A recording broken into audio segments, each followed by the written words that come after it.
back to my channel, Learn English with Bubbly Bunny. Today, we're going to learn the letter U.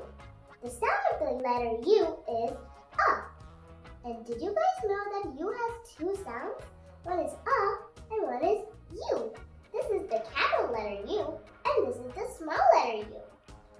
Let's see some words that start with the letter U. Umbrella, umbrella, umbrella.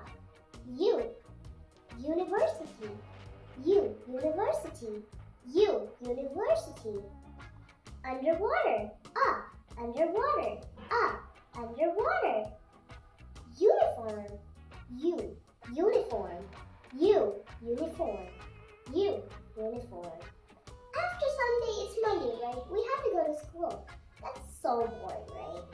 But you have to wear uniforms that start with the letter U. Upstairs, upstairs, upstairs, upstairs.